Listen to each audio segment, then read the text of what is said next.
Iti damag negosyo. Pinadakkel ti Government Service Insurance System ti puunan na iti Megawide Construction Corporation kalpasan nagimatang ti 111.94 million shares isungay mabot ti 9.5% ti pakabukla na kukwa ti kumpanya.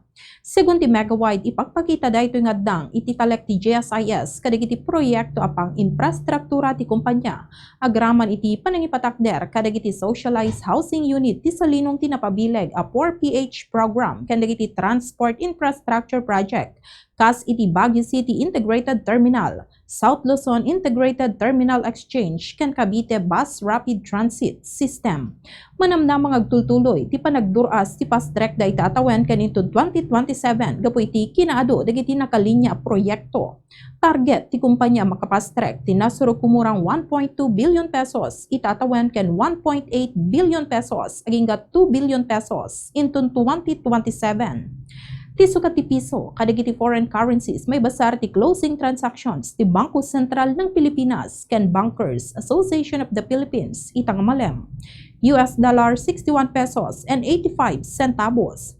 Singapore dollar 47 pesos and 80 centavos. Hong Kong dollar 7 pesos and 88 centavos. Euro 70 pesos and 27 centavos, ken Saudi Arabian Rial 16 pesos and 45 centavos.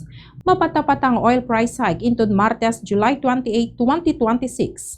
Ti diesel ngumina ti 6 pesos aginggat 6 pesos and 50 centavos kada litro. Ti gasolina ngumina ti 5 pesos and 50 centavos aginggat 6 pesos kada litro. Daytoy ti damag negosyo para iti Bombo News and Views. Daytoy ni Bombo Juna Arizabal Alcartado, and this is Bombo Radio Philippines, the #1 radio network in the country. Your trusted source of news and information. Basta Radio Bombo.